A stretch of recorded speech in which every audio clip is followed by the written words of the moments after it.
Hi folks, T Rose here to talk about my transition experience again.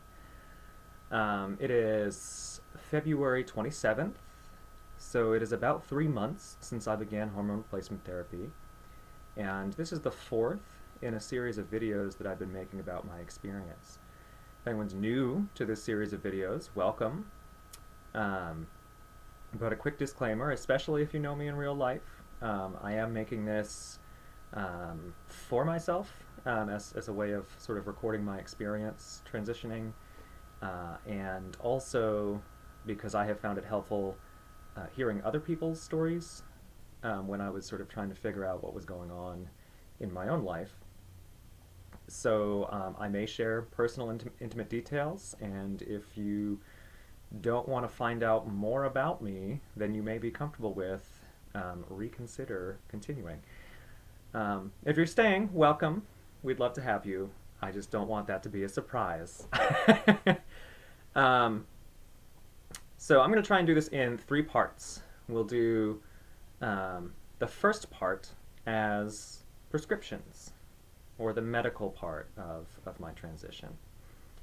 So I am currently taking 150 milligrams of spironolactone, which essentially is reducing the levels of testosterone in my body.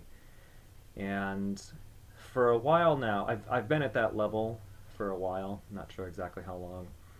Um, but as of the last video, which I think was mid-January, I had been taking 4 milligrams of estradiol, which is increasing the levels of estrogen in my body. And when I reached when I had my blood work done, I had reached sort of the level of hormones that one would tend to expect in a woman of my age and body type.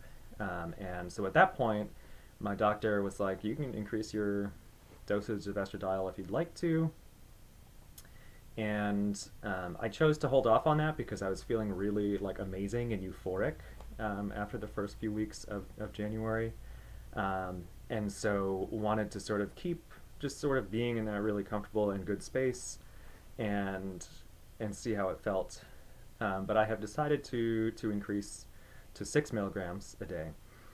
So hasn't really made much of a difference so far. I am noticing that I am experiencing things a little bit differently. But in terms of like physical changes, I haven't really noticed anything substantial. Biological changes take time.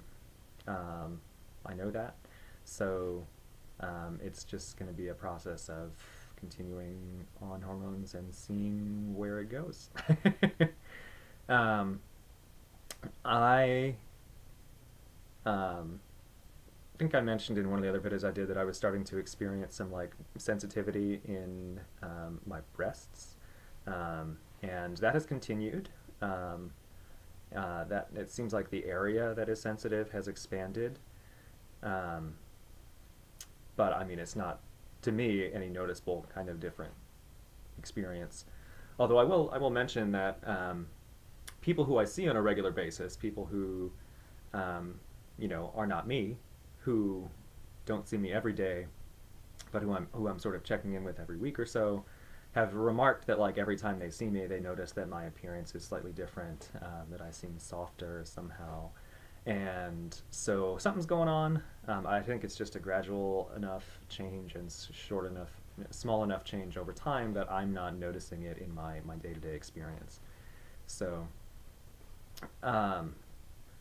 cosmetically, I had just gone shopping, I think, when I made the last video, and bought a bunch of makeup, and have continued to sort of explore nail polish and explore mascara, which I don't know if anyone can see, but it's a lot of fun to wear. And I also bought this whole box of makeup to like experiment with like concealer and blush and all that stuff, and I have not opened that once. I have been busy enough that I have had other things going on, and I just have not made that a priority to explore. Um, it's hard enough to maintain nail polish that's not chipped. So there's definitely like a time consideration. And I'm very much not a morning person either. So usually when I am getting up in the mornings and trying to get out the door and do my next thing, it's not like, hey, let's add some more steps in the process. That's not really something I'm looking forward to. Although I should mention that, I've had some weird sleep issues lately too. And so I've been trying to, I'm in the process of starting to like actually track when I'm going to sleep, when I'm waking up, so that I can improve my overall behavior and health when it comes to mornings and um, not feeling stressed when I wake up or not having difficulty waking up anymore because I don't sleep enough. It's not really related to my transition, but it is a part of my life, and it all connects. So, part two is going to be my name stuff I have going on. So I had an experience a couple weeks ago, about 2 weeks ago. I went to an event and I introduced myself to some people and uh, used my pronouns, which at the time were he, him, and we were in this sort of really calm meditative space, and then we're encouraged to journal about the experience we were having. And one of the things that came up for me is that that's the first time that I've met people and introduced myself and actually just had this weird feeling of like, that's not my name. Like, that feels like I'm using an old name, even though I didn't actually have another name picked out or settled. Um, that's a weird feeling to have about your own name, as you may imagine. Um, and Also had a really validating experience at the end of that particular workshop I was at, because I mentioned towards the end of it that um, I was concerned that as the only person who um, was male-bodied at that event, that my presence may have made people uncomfortable, and everyone else who was in that rather intimate sort of space was really great, and they shared with me that they didn't see me as male the whole time I was there, which was um, super validating and just, I don't know, made me feel good, which I'll take that. I like feeling good, and also just is sort of validating, and made me sort of reinforce this feeling that like I'm on the right track to feeling comfortable with myself.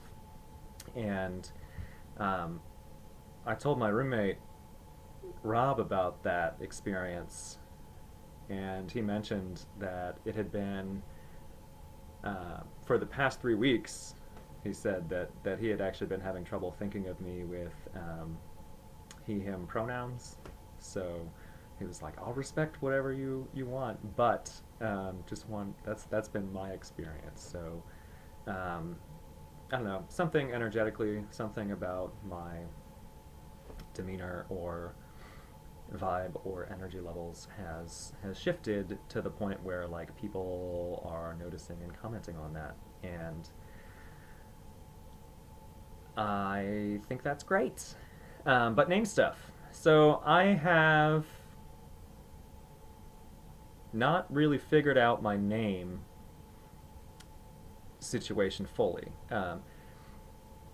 But back in October, when I was first talking to my roommates about this sort of thing, one of them asked me what my name, if I thought about a name. And the only thing since that time that has come up for me consistently has been Takira, which is a name that I have used for quite a while in role playing games. Um, just something that sort of came to me when I was creating a Dungeons and Dragons character who happened to be a human female rogue when I played my very first campaign of Dungeons and Dragons at the comic book store that I ended up spending a good chunk of my life at, and um, it's a name that I've used in other games, other virtual worlds that I've inhabited, and that I have sort of come to terms with, like feeling like it's actually the only thing that resonates with me when I think about um, other names to use. So we'll be trying that out as a name. I say trying that out because I don't want to commit to that, or just because I feel like this is one of the parts of transitioning that I feel less equipped to handle or deal with.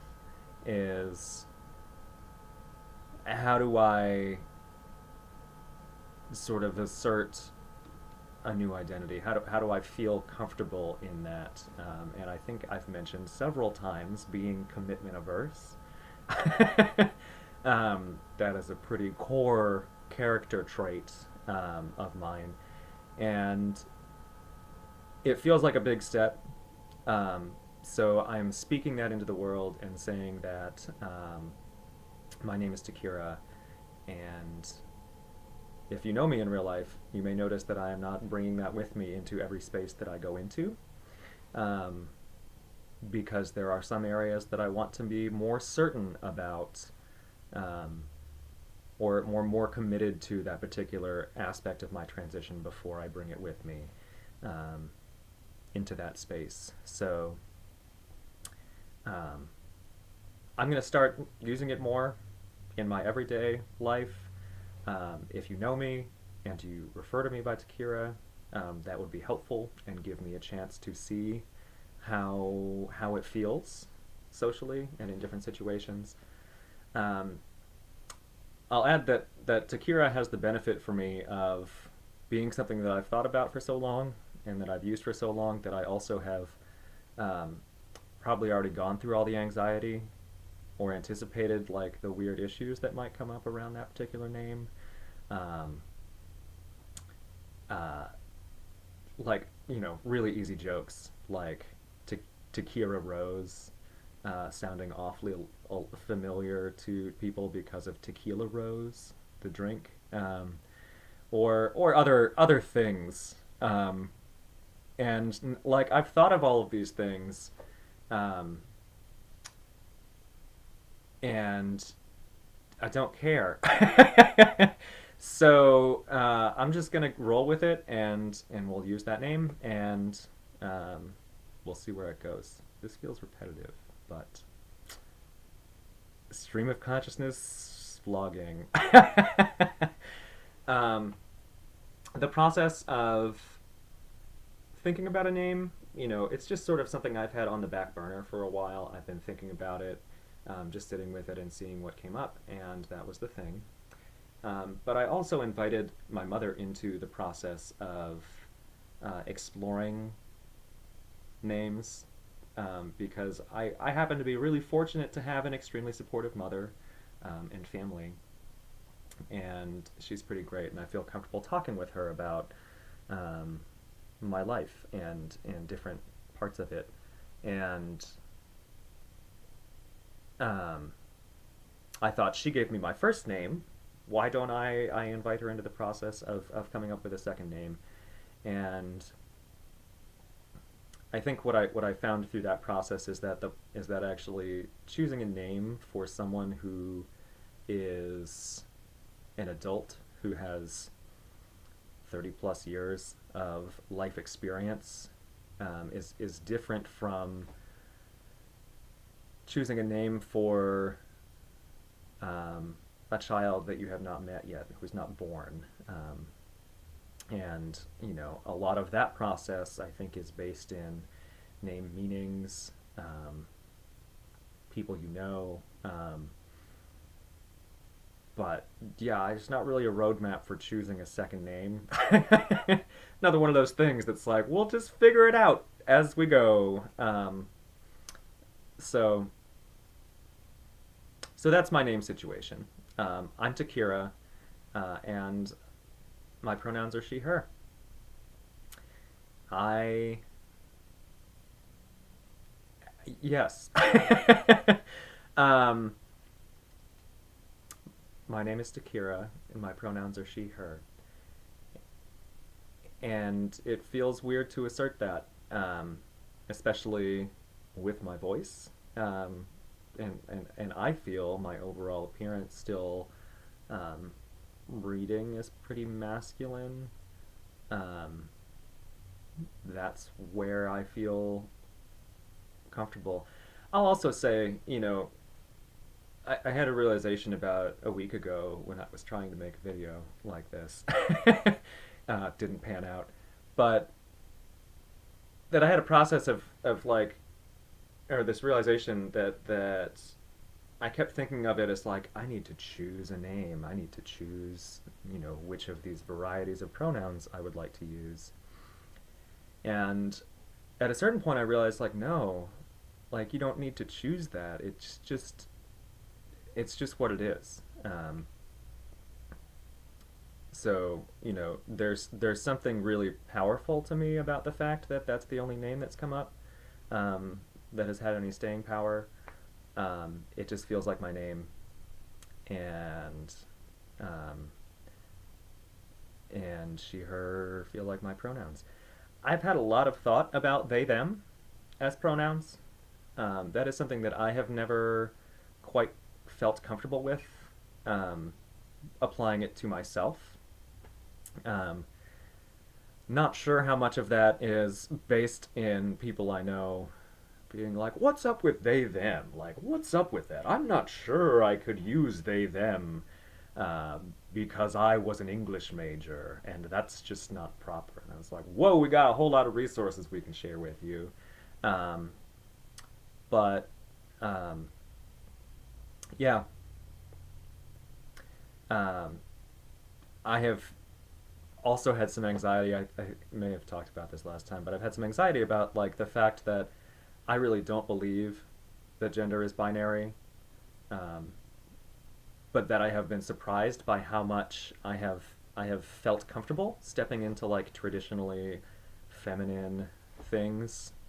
The pair of heels I showed off last video, I've broken them because I wore them so much because they were the most comfortable things and I just felt amazing in them. That's an aside.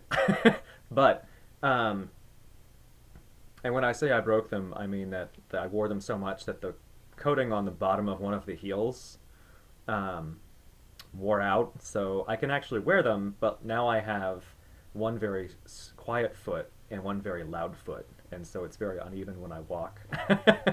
But that's what you get for buying cheap shoes.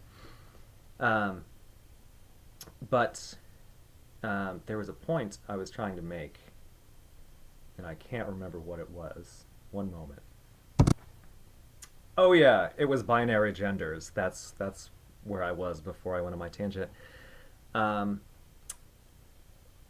so I have been surprised by how comfortable I have felt stepping into traditionally feminine clothing, um, makeup, nail polish, things that are not inherently gendered, but um, that typically um, women are more likely to wear than men, in the way that I was socialized. And um, I had this weird moment where I was like, I feel like a bad like trans person because um, I feel like I'm transitioning in a pretty binary way, and um, that feels like intellectually like something that I should be opposed to because gender is not binary, and sort of put that out there into some forums that I was on, and people roundly were like, "You gotta stop worrying about it too much," or really don't concern yourself with labels that much. And I had some people who were like, "Yeah, like that's something that I've experienced also," which is always helpful to know that the weird thoughts that you're having are not just your own. Um, but yeah, but that has felt really comfortable for me. Is just saying I'm a trans woman, and I'm transfeminine, and I'm a she now. Just like the name thing, I have some anxiety about actually asserting that particular part of my identity, and so that is going to be another sort of roadblock, sort of weird shifting thing. But I think it's something that when people you are close to and people in your life start telling you, I'm having trouble using he, him pronouns, like I feel like you are transitioning and I should change your pronouns. That, like, if it's someone you don't give a fuck about, you can be like, hey, that's nice, but please just do what I asked you to. But when it's someone who whose opinion you're actually invested in, and who you have a close relationship with, like, yeah, it's worth considering, and we'll see if it was or not. I just told Rob before I came in here to make this video, I was like, like, I'm not really sure how to actually go about changing one's name or, like, navigating, like, announcing your pronouns. So why not do it in a really public way in a video on the internet? So, here we are. But that's probably enough about that. My name's Takira. My pronouns are she, her. And the third part of this video that I'm going to mention is something that's pretty big, which is that I am out at work now. And I'll add the disclaimer that this is not about my employer at all. I'm intentionally not mentioning where I work, because I don't want it to be about my employer. I want it to be about my experience of transitioning in the workplace and how to navigate a professional identity while transitioning. And roundly, it has been fabulous. I am really fortunate to work in a place that has a non-discrimination policy that includes gender identity as one of the things that is covered. And I've been aware of that since I began working at this particular location about 3 years ago, and didn't really think that it was going to matter for me. But here we are. And I had an experience before I came out at work. I had this experience sitting in my kitchen, thinking, I was like washing dishes, and I was thinking about my life and like where it has been the past several years, and the way that, like, this is now the longest I have worked in one place continuously, and that has been a really stabilizing experience for me. But also with how well it fits my skill set and my background, I feel like my experience of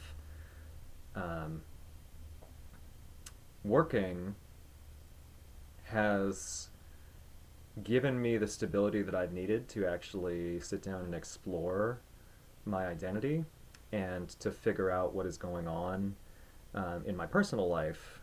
And I'm really grateful for that. But I also feel like as I continue this process of exploring, who I am and getting more in touch with my emotional world and things that have made me uncomfortable, or processing emotions that I tended to just sort of shut out for a really long time, that it is actually making me a more well-rounded human. And that so I'm standing in my kitchen and I started tearing up thinking about the fact that, like, the employment I have now has reinforced my transition, and my transition is I feel making me better at the work that I do. And so these things are just paired beautifully. And um, that's been borne out throughout the whole process of coming out at work. So one of the first conversations I had with someone outside of a support group about transitioning was with someone from my company in human resources, and I went to them and I said, "Here's what I think is going on. What would that mean for my um, what would that mean for my employment? Like, what would that mean for me professionally?" And was met with an extreme amount of support. Um, and that really actually is probably the thing that was the catalyst that made me feel comfortable enough to actually begin thinking that this was a reality that was possible for me, and that I could explore without, really serious consequences for my life. And so um, it felt like, the culmination of a long process uh, when I finally sent out this letter that I had drafted. And when I started having these conversations, I talked with my supervisory and management team first, and someone suggested that I write, would you be comfortable speaking in a meeting to announce that? Would you be comfortable writing a letter to share your experience? And that's what I ended up doing. I wrote a letter. I drafted a letter, um, and I'll include a link to that below, um, because I'm actually really proud of how that turned out. Just very clearly stating, hey, you may notice some changes going on with me. This is what's happening, and here's how I would like you to communicate with me about it or not. Um, Trying to sort of just lay it out very clearly and set some boundaries. Um, and I've received nothing but support from everyone I work with so far, and I couldn't be happier with how that process has gone. Um, there's still some things that I need to work out, especially with, um, I mentioned in the name section that I may not carry this name into all of the spaces in my life, and I feel like work is one of them, because I really would like to feel settled feel more settled and more comfortable in my name before I bring that identity into my workplace and assert that there. But I don't think it's going to be an issue. I think that everyone I work with is amazing, and I love that. And I just feel so fortunate, um, to the point where I'm crying in my kitchen about it on my days off. Oh, man.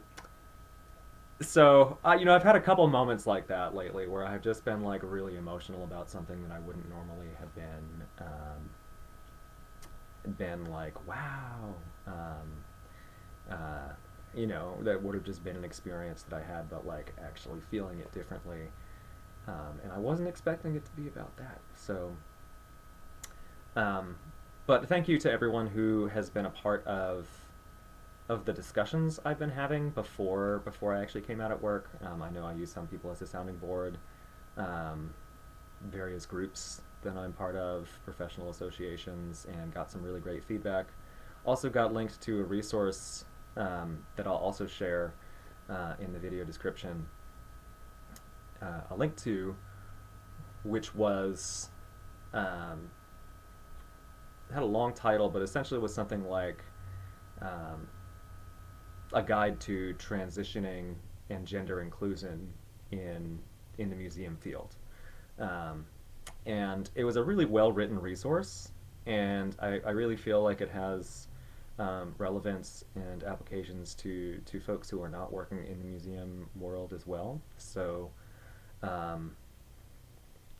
but I was so grateful to have been linked to that and had that available to draw on, and ended up including a link to part of that, the section for like a coworker's guide to transition, as a resource for anyone who was not comfortable asking questions to me about my experience but did want to know more. So um, that's a lot. That's not everything that's been going on in my life, but that's a lot, and those are definitely the big things. So um,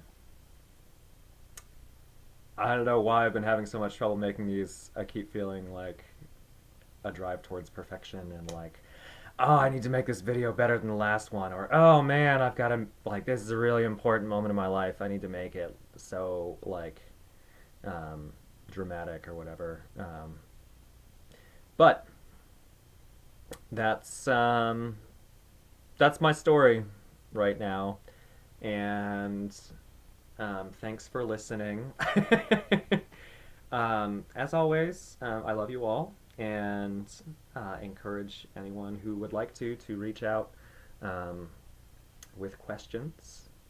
And I will talk to you all again soon. Bye, y'all.